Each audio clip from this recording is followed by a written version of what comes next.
Hi everyone, today we are doing a skill builder tutorial and we are doing wristlet straps. You can use a wristlet strap attached to a bag or you can use it on its own attached to your keys or anything else that you want to hang on your wrist.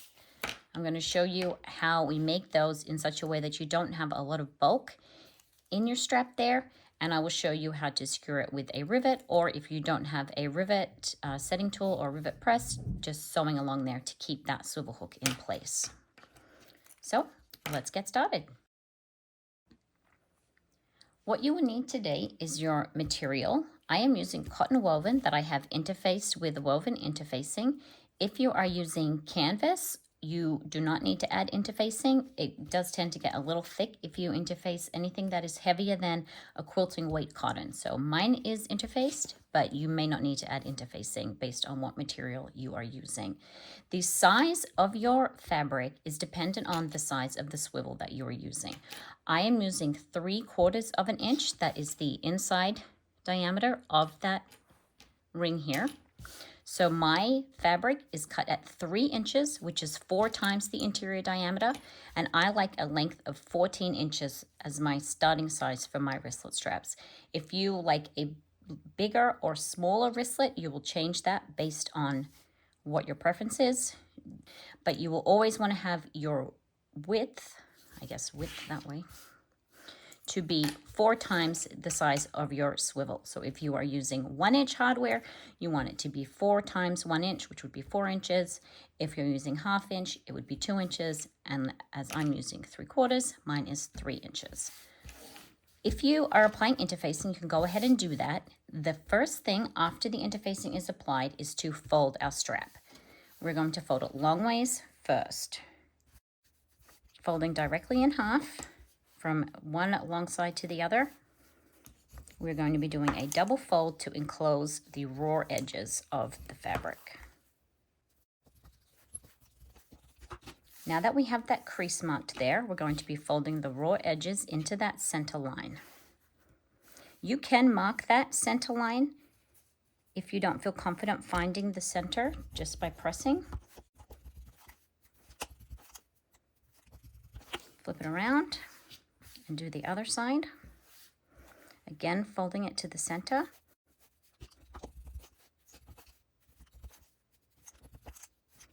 And after I have pressed that with my seam roller, I like to also iron it just to get it nice and smooth. You can go straight to your iron. I just did mine with the seam roller because that's what I can do here on my table. Grab your swivel, and before we do any sewing at all, we're going to slide our swivel onto our folded strap. Now, revisiting here, the strap is folded raw ends to the middle so that it will not fray. We're going to take the 2 ends here and we're going to pull them up together. Then you're going to open up the folds, making sure that you have the open end here on one side and the closed end is all here. You don't want to have any twists like that in your strap. You want it to be the same all the way around. We're going to form a loop. Opening that out, keeping this end folded up, we're just opening the 2 ends while they're together.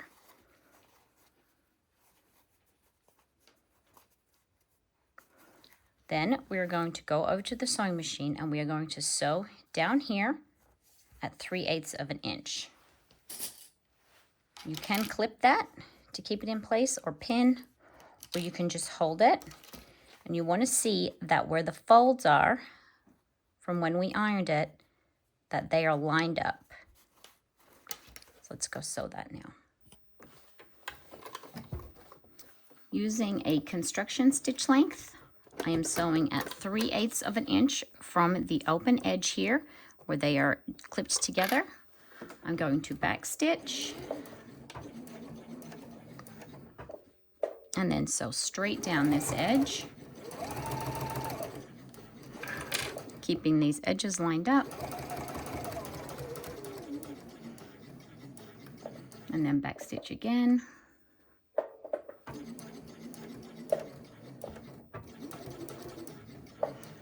and then pull it off.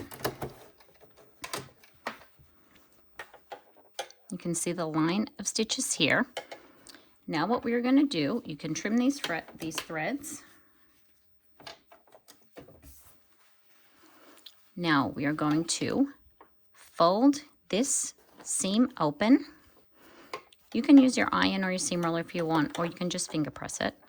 And then you're going to fold that back towards the middle, and that spreads out that bulk there. And again on this side. Tuck in all the way around. Then keeping that seam here lined up, you're just going to fold that together. And you can see where the seam is lined up here. Just pop a clip on either side of that. And then we're going to continue to fold around. Check that your swivel is staying in place. And then just follow this around. And then double check that you've got no twists in your strap. And now we will top stitch. I like to start my top stitching around where the seam is there. Making sure that your threads are pulled out at the back so that you don't get any nesting. Remove one clip. And I use a top stitching length of 4. And I have my needle in the far left position.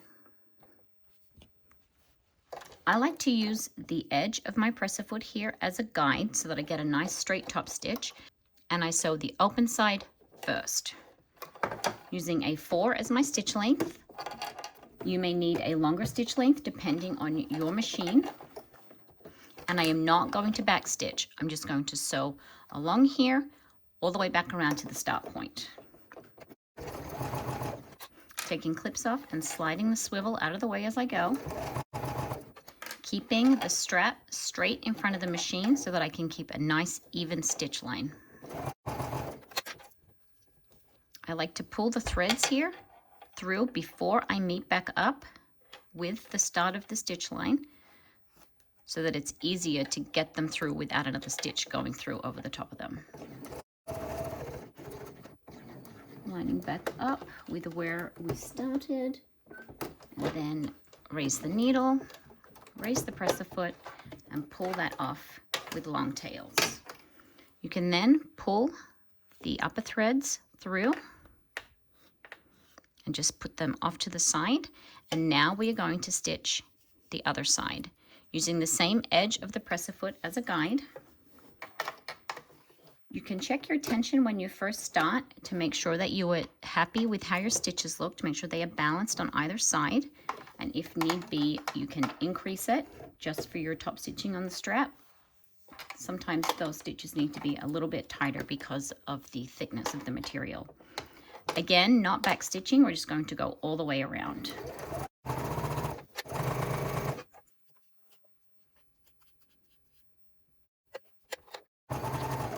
Take it slow as you get to the bulk there. Keep the threads out of the way. Meet back up with where you started, and without top stitching, pull it off the machine with long threads. Now we're going to pull those threads through to one side also, and then we will knot them and tuck them into our stitch line. You want to get your knot as close to the stitch line as possible.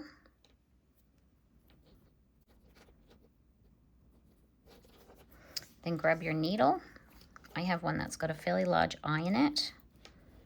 For the side where it's closed, I like to tuck it into that first stitch there and back out near where it comes out for the second stitch. Take all the threads together and just tuck them in through the eye of the needle there. If it's a little stiff, you can use a pair of pliers to just help push that needle in so that you don't poke yourself.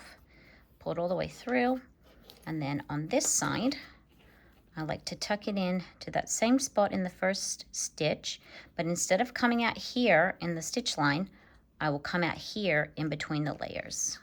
just disguises the thread there a little bit more.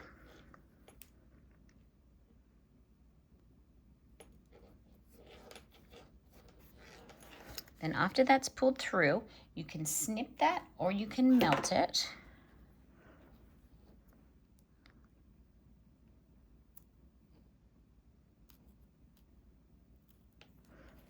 That one there is fairly well disguised. For this one, after I snip it close, being very careful not to snip these top stitches there, I just pull on the fabric a little bit to just kind of work that end back in to the strap.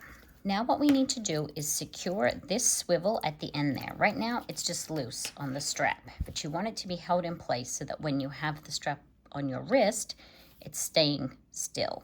If you see where this bulk is, that is where I like to place my swivel. Some people may like to have that bulk up out of the way and put the thinner layers close to where the swivel is, and that's fine. It's personal preference.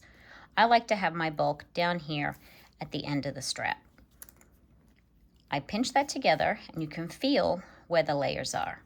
And I like to secure my wristlet strap just beyond where the bulk is here. You can use a row of stitches or you can place a rivet. I will show you both ways to do it. Grab a clip and pop it just beyond where you're going to be joining it. I'm going to show you the method with the rivet first. I use a leather punch to poke my hole. You can, if you like, measure in where you want to put it. I just eyeball it and I place my punch in the middle of the strap just beyond where the bulk is.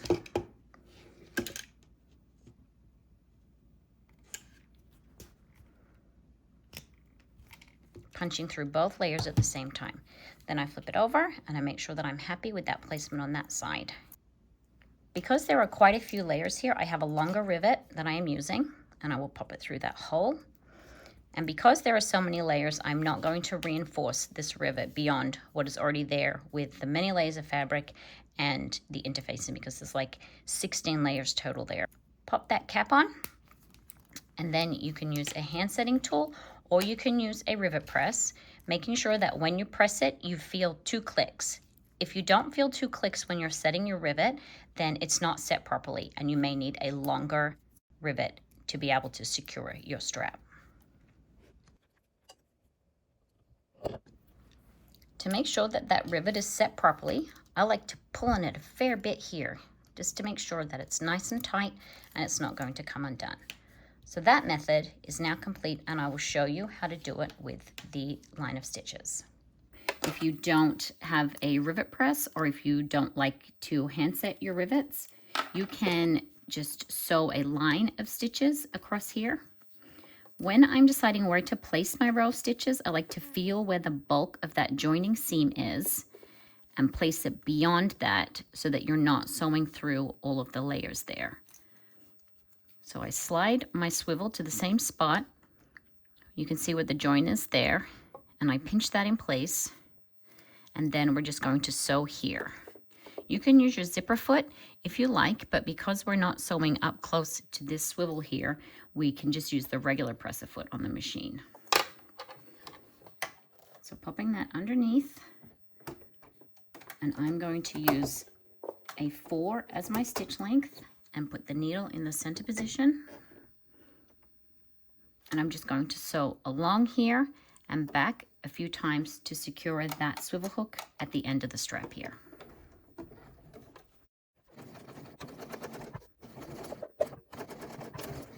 Stopping in the middle, raise the needle.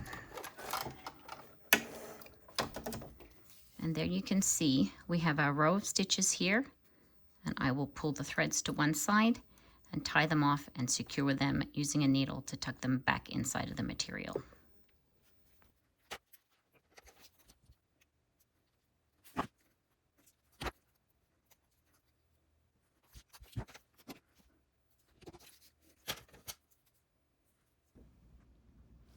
And there we have it. We have both of our wristlet straps, one done with the rivet, one done with the line of stitches.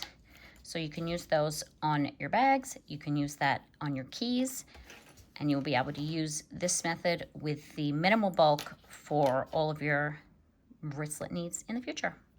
Thanks, everyone.